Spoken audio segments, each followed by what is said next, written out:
Just like that. We have Ramon Foster on the scene in Minneapolis. He's up there to cover Pirates versus Twins this weekend. Is that what you're doing, Moan? On assignment, DK. On assignment, my brother. Absolutely, man. All right. Well, just remember that RBI is plural. It's not runs batted in. It's RBIs. First thing we teach them in baseball writing school. Oh, see, I did not know this, DK. Look at you with the finite detail, man. Did you bring a bell with you? Did you pack the bell? I did not. I have a couple glasses here that somebody was using for a meeting room. This is your future bell. I've got it. Oh, did you just clink? You hear that? Works for me. Here goes. Here we go.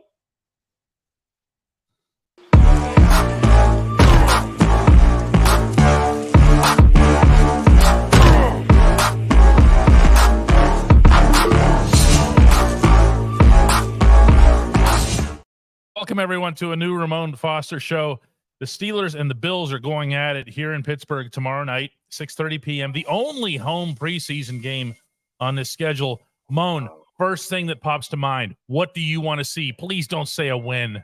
You're not playing anymore. I'll be honest with you. Screw the wins, okay? Okay. I want to see development. Legitimately, I do want to see Kenny more. Okay, I want to see that first offense. See, can they do it again? You know how it is with your kids, DK, and with a team. Okay, it was cute you did it one time. Now do it again. Like, that's kind of what I want to see. That first drive was awesome to get us all stoked up and ready to go and stuff like that, DK. Now, give me more. That's exactly what I'm looking for from that first offense. Again, I say this too. This team, the Buffalo Bills, are a running back by committee team. Stuff every single one of them. And the quarterback. God, just don't get a fine. Just don't get a fine. No. You know how it is with NFL quarterbacks, man. But yeah. More than anything, what I want to see, Moan, from tomorrow, I'm going to go to the other side of the ball. I want to see the first signs of cohesion with this defense that's got so many different moving parts, personnel variables, schematic variables with the three safety set. There won't be any Larry O out there. So you're also going to see, Moan, a chance for one of your guys, one of your hungry young guys, to say, hey, listen, we're here too. Yeah. You speaking of young guys, do you mean Keanu Ben being one of those guys that we have to see get hungry? DeMarvin Leal. Let's see. Let's see. I've been challenging Isaiah Loudermilk all week long to show himself. That's the one that kind of gets me a little bit, because if he doesn't show something soon, he'll mess around and be an outlier, DK. And the idea that, look, man, we're going to always attach to the younger, hotter thing, right? The new thing is always going to be a case. But the thing for Isaiah Loudermilk, he can play. It's his ability to do it play after play. It's his ability to show, look, I need to do one or two things really well. And if I do those, then I got a shot. Because, again, go back to those last two you just put up there from Pittsburgh Fan 412, DK, or right here from Rick. Rick is all about Benton and Leal. Yep, so am I. Let's see it. You know? Let's see it. And there's no excuses to it, because I think we all were floored by what we saw from Keanu Benton last week, by him stuffing it on that 4th and goal. Like, there are those moments that have to kind of show them heads, even if he's DK, and you know how it goes in this league. Oh, sack this, sack that. Oh, he's got double-digit sack. No, give me pressure, okay? Be one of those guys. And that's another dude right there. It's Joshua Dobbs, not the one I know, came in here and said, Herbert, you know, are you a flash-in-the-pan type of guy, or are you a guy that can sustain this? DK, how long has this been? Well, no, I guess it hadn't been that long. Alex Highsmith worked his way into it, didn't he? He did. With Bud, with TJ, right? He's kind of worked himself into a starter role, so much so, DK, that he got him a new contract. Like Nick Herbig, your opportunities to do those things is there. He's at the right point in his career to where 3 years down the road, 4 years down the road, heck, Alex Highsmith or either TJ, both may either be coming up. A business decision will have to be made, is what I'm saying. And Nick, position yourself. Yeah, I mean, if he can get to that backfield, it doesn't have to be an official sack. He had 1.5 officially in Tampa. It doesn't need to be that. Show yourself. this is what I'm going to keep saying here. Show yourself, okay? Yeah. If you're a football player, then you need to make football plays. Yeah. Okay. Yeah. It can't be, well, we think this, we hope that. Okay. This is when the head coach, I know I'm speaking his language right now. Okay. Yeah. But this is what he wants to see. Okay. He Yeah. wants to see plays. Yeah, he does, man. And mommy veganami, mommy veganami. What a comment right there that's near and dear to my heart. Okay, DK Says tomorrow is our football day, 3 p.m. to 5 p.m. for my son's first football game, and then 6:30 will be my son's first Steelers game. Hoping to find a parking spot. Mommy, you don't need to work that hard for a parking spot. Come here downtown, take the train over. It's free. Wow. It's safe. It's happy. It's everything. You'll be really glad you did. Don't go over to the North Shore fighting for a parking spot here. Please don't do that. Hanover Fist says, can't wait for the first quarter. I think we might see a full quarter of action between the Steelers and the Bills. And Moan, one thing that a lot of people don't know is that head coaches in these scenarios will share with each other in advance what their personnel plans are so that they plan accordingly for the tests that they want their guys to take. And I think you're going to see that between Mike Tomlin and Sean McDermott tomorrow night. I think so too, DK. And you know they're good friends. Yeah, they're good friends sure. too. Mm-hmm. So they may have actually sent over the play script as close as they are, DK. Here it comes. See if you can stop it. Yeah, here it comes. See if you can stop it. But that's exactly what it is. This fraternity of the NFL is broad, okay? And what coaches are trying to do and position themselves. And I would say this when it comes down to the Bills game too. I know I've kind of given them a pass. I think you have too.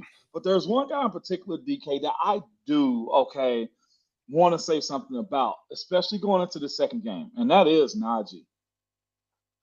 I would say this.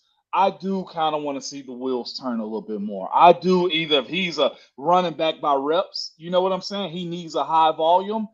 Let me see him get about 15 carries, DK. And what does that actually equate into? We've kind of teetered on the side of, man, Najee is Najee. Hey, he's going to be all right? Or he's your running back one. In today's climate and how we go about this game, and what the preseason is, what it is right now, too, I'm not criticizing Najee. I do kind of want to see some bursts. I want to see some second level here or there, DK. I think it's okay to say that in the second preseason game. I like the fact that Randy brings up that you want to see Allen Robinson get a catch or two. He was the only wide receiver who wasn't targeted in the game. And I think that might give fans, the incorrect impression that he's not going to be a significant part of this offense. That would be mistaken. Okay. Well, he's a player. What happens this time of the year for those types of guys? So, too, DK, like in Allen Robinson, they know what he's capable of. They know this also, that, look, he's probably going to make the team in more ways than one. I think so, yeah. Like a guy like him is needed in probably the locker room and probably that wide receiver room where it's so young, more than it actually is the on-field stuff. Y'all got to think the players we're expecting a lot from is, other than Najee that we've mentioned right now, has been like your second and third layer type of guys. Like, Allen Robinson's going to be in a position that he make this team and have a leadership role off the field, in the locker room, and in that wide receiver room. His plays, I don't know if he's going to be a 12-catch-a-game guy. You know what I'm saying, DK? Mm-hmm. He's now a role player, but I'm hoping his role is very significant. So I'm with you on that. When we come back, we're going to dig into the only segment that matters on this Rapid Fire Friday. We're going to have a hard out today at 30 minutes. It's going to be a little bit of a shorter show than usual because of Ramon's schedule up in Minneapolis. But that will not prevent us from doing the only segment that matters. That's Hey Mo. At DK Pittsburgh Sports, we take pride in coverage that connects our city's fans to their favorite teams. Now, that connection's stronger than ever. Introducing our all-new state-of-the-art app. Find expert inside reporting and original podcasts. Check live box scores. Track the latest stats. Chat it up with our community of thousands of fans, all in one place. The new app from DK Pittsburgh Sports. Coverage that connects. To become a member of the Ramon Foster Show, all you have to do is go to dkps.net/join. Put it up in your URL. Don't try to click on the video or anything weird like that. It's not going to do anything.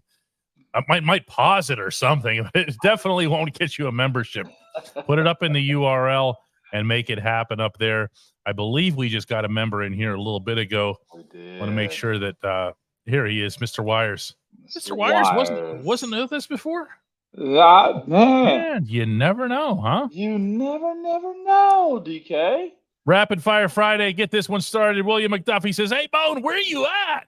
I am in Eagan, Minnesota. Oh, my gosh. DK, I found out that so many teams want to do joint practices with the Vikings because they have this grand facility out here. Their indoor and practice facility is a mock of their stadium, okay? The stadium that looks like the spaceship that came to conquer us all, US Bank Stadium, is unbelievable. Yes. You ought to see the practice facility. The hotel that I'm in right now is structured architecturally like that over there too. So I'm in Minnesota right now for the weekend, guys, covering my day job right now. Yeah, insanely nice. Swan says, hey, Moan, in your opinion, who really needs to impress tomorrow? Like, not who you want, Moan, who needs to impress? Who needs to impress tomorrow? Broderick Jones. Broderick. And I say need just because who's going to be the swing tackle if he's not ready, DK? Like, you know what I'm saying? Like, that's where we are right now in this era of preseason. Like, if he doesn't come out and look a little bit more fluid and have a real good day at the office and move people around and have some good passing success and no penalties and no sacks, then we can start growing and piling on to him. I'm looking at guys I know that's going to be there, DK. My choices for that is going to be Joey Porter Jr. I believe he needs to show not only well, but healthy. He can't be limping around out there, okay? They want to feel good about putting him into the game against the 49ers, and they really want Pat Pete on the inside. Oh, man. On this first showing, too? Oh, wow. Yeah. Oh, yeah. Robbie Jones says, hey, Moan, do you think teams will double George Pickens instead of Deontay Johnson? I didn't see Deontay getting a whole lot of double last year. He got some, but not a ton. I'll say this about either one of them, too, and I say this respectfully. Neither one of them, I don't think, is garnering two-man doubles at this point. I just don't think so, DK. In that case, what would it take for George to start getting doubled? Yeah. Put him 1,200 yards. That amount of touchdown. Like, those catches we're seeing, y'all, they're good. I think they're showing us what his potential can be. Like a double team guy. Okay, simple answer, DK. Is either one of those dudes on the same level that Antonio Brown was? No. There's no double teams there. There you go. I mean, you have to understand, everybody, there's nothing a defensive coordinator hates more than having to double somebody. Come on. This team proved that time and time again in facing Rob Gronkowski or Travis Kelce. They just hated. Go ahead. No, that's what I'm saying. Like, think about don't let our fascination and hope for what they're capable of doing skew your mindset into what defense is. These are one-on-one matchups as it stands right now, DK. Like, think about the dudes you just mentioned that got double teamed. Gronk, Kelce, Kittle, AB, Randy Moss. Like, those are the dudes that you double team. Okay, Odell Beckham. Like, we're not there yet. Freaks. Justin Jefferson. Okay. Who is, by the way, a better football player as we're speaking right now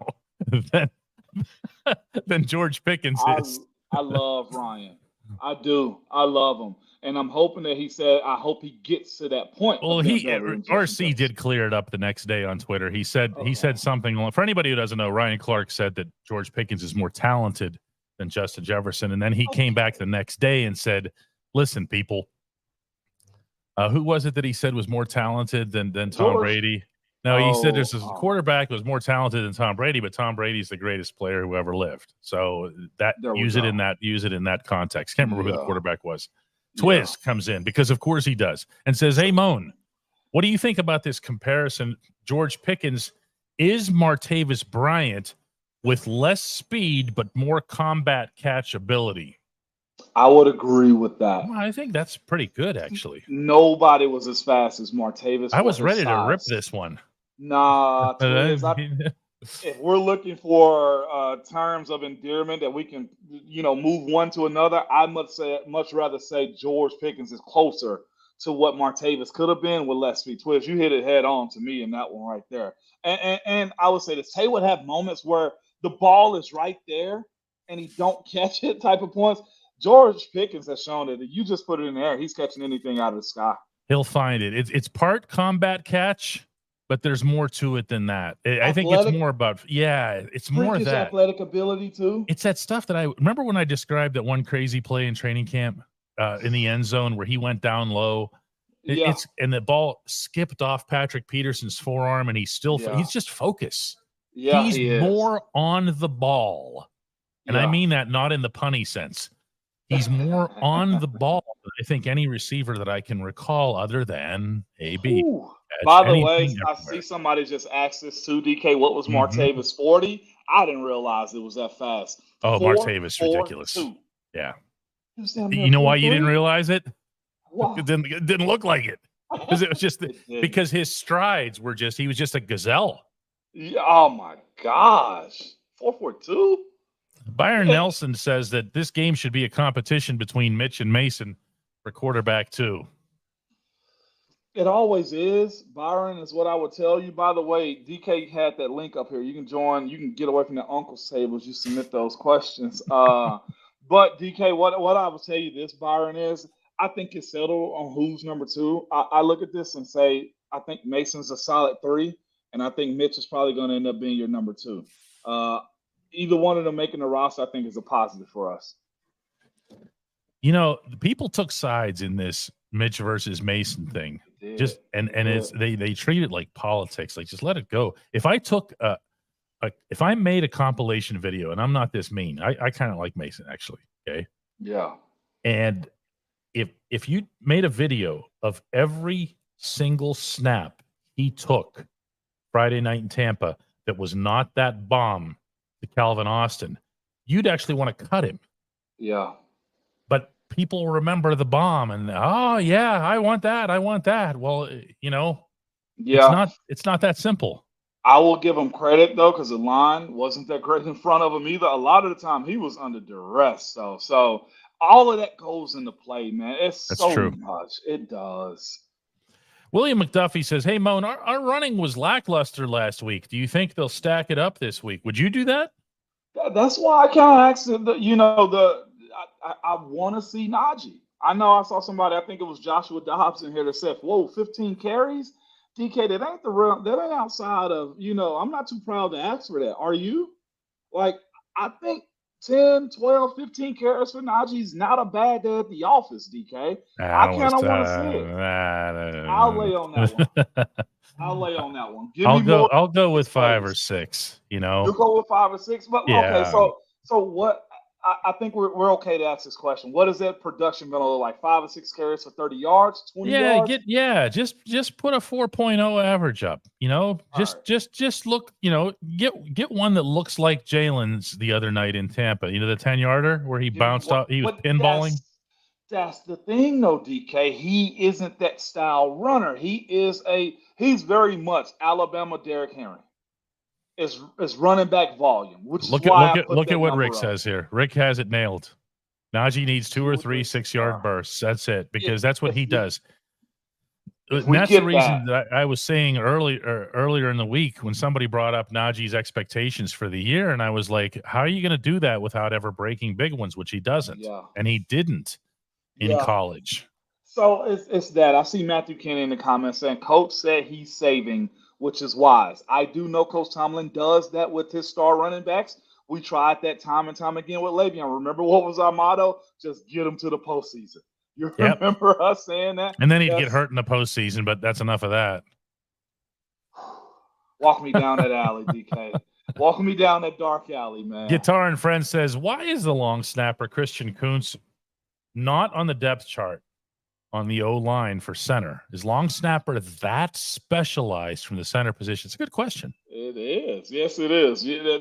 Don't put anybody with us, Guitar and Friends, that don't belong with the O-line either, okay? That's rule number 1. All right, we'll take tight ends. They got their own corner over there in the room, those guys. Yeah, they do. Do you see them hitting the heavy bag with Pat Fryermuth? No, so they're not offensive linemen, although I love Greg Warren, okay? But they don't do that just simply because they're specialists. Not everybody, and DK, you can contest this. Not everybody can long snap the ball. Not everybody can long snap, but also not all long snappers can be centers. Okay. It's a different position. They are, for anybody who doesn't know this, they're protected by NFL rules. There's things you're not allowed to do to them, or you risk, I believe it's a 15 yarder. Yeah. Penalties, first down, all that, and a fine. And there's a reason for that too, because teams don't want to be losing those guys because they know they'd get killed. That's a conversation all in itself about what they have to do and how long they can last in the league, because those dudes are specialists, DK, to where snapping that ball at that volume, being able to run downfield and divert the runner on punt returns and stuff like that. It's a very complex ask of those dudes and the jobs that they do as far as long snappers go. Debo disagrees. Oh, he ain't got much to say on that one. No, he does not. We've seen him long snap. Chris Davis says, hey, Moan, during your playing days, which running back did you root for when you guys weren't facing them? Who was a guy that you really liked in the league? Who was a guy? Ramon Foster, because I played with them. I like watching Zeke when Zeke was hot. Ezekiel Elliott, him.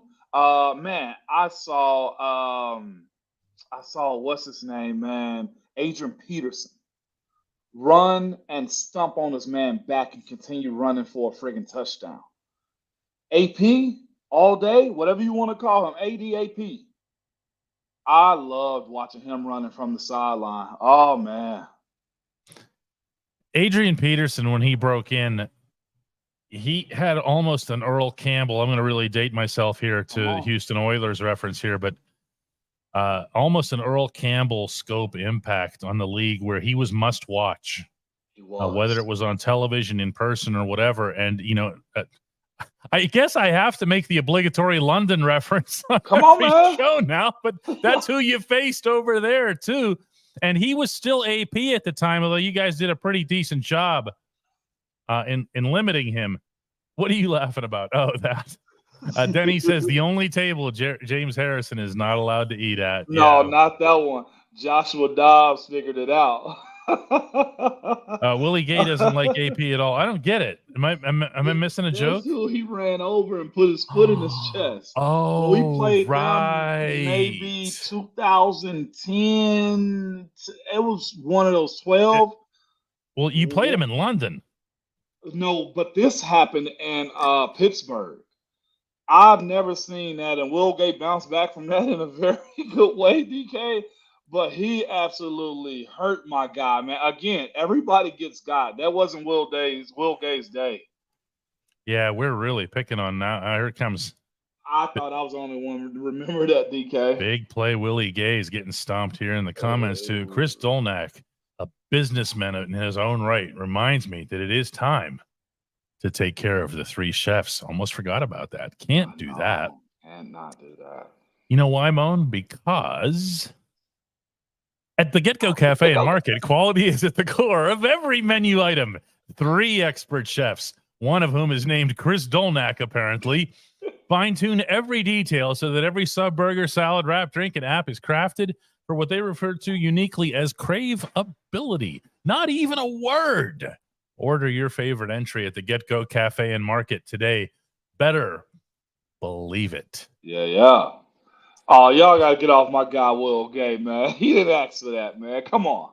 Chris Davis wants me to check that highlight out here. The 3 chefs are definitely better than the Uncle's Table. Everything is better than the Uncle's Table. Absolute Finest says, hey, Moan, how hard was it for you to get used to the Pittsburgh weather? What is so different about the Pittsburgh weather from Tennessee? The snow. The amount of I remember snow vaguely. We haven't had any in like 5 years. My off season was that 2010 storm where there was this 12-foot snowman on the south side. You remember that one? That was a long time ago. It was. That was insanely weird to me. But what I did appreciate though was the way Pittsburgh Public Service get rid of the snow off the roads. I mean, we used to be good at it back when we would get it, but the weather, everyone might have heard here, is kind of changing everywhere. Is it pretty really? sure? Oh my goodness. California is about to get hit with a tropical storm. Yeah, I saw that. First one, 84 years? I mean, we're in some really, really weird times here. Antoine says, "Hey, Mo, do you think Coach T feels bad after throwing Kendrick Green to the Wolves 2 years ago and is trying to find him a place on the roster?" Can I be frank with this, DK? Mm-hmm. Hell no. Y'all don't understand. Coach T is a friggin' savage. Like, either you get with it or you get left. Like, that wasn't throwing him to the Wolves to me. That was an opportunity. He had. It was an opportunity he had, and you control those things. Like, I think y'all misconstrue how this man is as a coach and as a person, as a competitor. DK, you think he cared two craps about that? Absolutely not. Like, on that note, Tony Pagliaroli comes in and says, "Hey, Moan, should we be worried about backup center?" Hopefully Nate gets together. I'm not tripping off of it as it stands right now. There's time. If Kendrick has to go in and do that job, if he makes this roster, I think we'll be fine and manageable, but there's always options too. Y'all do know the waiver wire is always going to be a thing. Hanover Fist comes in and says, "Hey, Mo, do you think we see Minka do Minka stuff on Saturday?" When it comes down to him playing football and putting a display on, I never count Minka out. If there's an opportunity to make a big play, he's going to do that. He's one of the most purest, just football purists I've ever been around for such a young guy. Probably one of the interesting things to watch in this game Robert brings up here, and it's related to Minka. Are they going to do a lot of 3 safety sets? I'll tell you what, Robert, I've been told by 2 of the 3 safeties that this is not a gimmick. This is not something they're just going to do for shock value. Right. They want this to be part of the defense, depending on the opponent, depending on the situation, depending on down and distance at times. But you're going to see Keanu Neal on the field, and that's the best way to tell what's going on. When you see Neal on the field, rather than 2 inside linebackers or rather than a dime formation, you will know that that's the 3 safety set. And it will be fun, not just to watch live, but also to take a look at afterward. You know what's so fascinating? You bringing up who the personnel is coming in and going out, because those are the things we watch for. Hey, watch for Keanu Neal coming in. If he comes in, they're going 3 safety set. Oh, you mean in the huddle? Oh, that's interesting. Heck yes. No. There's a key. There's like a key player. Yes, 100%. Who's coming in, who's going out. Like, we'd watch for a guy like Keanu Neal. Hey, Keanu's in. 3 safety set. Let's rock. Like, that's simply how it rolls, DK. You're a scout now, man. Crazy. That's really funny because, I think this. I mean, we all know quarterbacks key on safeties, but I wonder if the Steelers can't use Keanu Neal as a little bit of misdirection. In other words, he comes on, and so the offense thinks something's going on, but then something else entirely happens defensively. He could, DK, like legitimately. There's a whole lot of, window dressing that you can do when it comes down to having guys that are capable of playing at the 2nd level and the 3rd level. We've got time for one more today, and it comes from Shane Kress, and it's a good one. He says, "Hey, Moan, what is your opinion on starting Broderick Jones on Saturday to see how he does against another team's starters? Wouldn't that be fair to give him that opportunity?" My opinion is what you're asking for, Shane, so I'm going to give you that. I'd rather not. Just simply because he's getting reps in practice day in and day out, and this is my thing. If Dan Moore has earned that starting spot, guess what? Dan Moore deserves to be with the starters too. And if they are gelling, DK, do we want to mess that up just because this guy's a high 1st-round pick? See, I have a feeling like you do, Ramon, that we're getting close enough to the 49ers coming through our tunnel. Yeah. That this head coach is going to stop thinking about who's winning camp battles, and he's going to start thinking just about San Francisco. Game plan.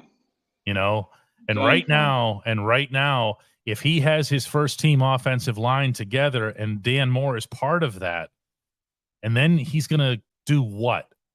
A week and a half before the opener, switch things up? Why? My thing about coach, us wanting him to start and play right now is that's just what the league is right now, though. All young guys have to start day one. And I'm of the mindset, I don't think Coach T is that way unless you show yourself. The same way Kendrick Green became the day one starter. Like, we don't want another episode of that. Like, you can expose a guy far too early when it comes down, DK, to that type of stuff, right? And again, I'd much rather get him, whether it be middle of the season or whether he gets in by injury or even next season, DK. We get the best version of him. If I'm not mistaken, he just turned 21. He's a young dude. He's a child. Yeah, I mean that in a nice way. Yeah. I mean, this is a really, really young football player, who's brand new to the professional ranks and is, by the way, acquitting himself nicely. This isn't some kind of L on his part if he doesn't start. No, absolutely not. Let's plan for the future on this one. If Dan Moore is doing well, y'all, that's all I would tell you on this one. Because I've seen this stuff happen. We've seen this happen with Kendrick Green. Oh yeah, yeah, and it's not like this is Broderick Jones. Oh no, what a disaster! No, man, he's fine. He's fine. I just do think there is a decent, not significant, a decent gap between him and Dan Moore. And it honestly may have just sparked a flame under Dan Moore, DK. He played lights out, I thought. Yeah, he was solid. They all were.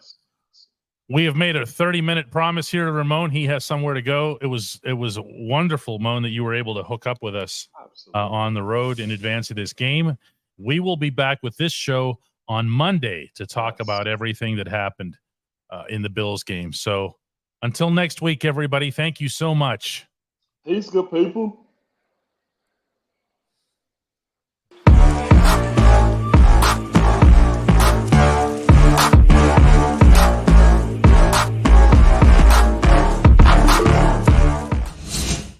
Seriously, this is going to be like the Ferris Bueller sign off after the credits where we go, why are you still here?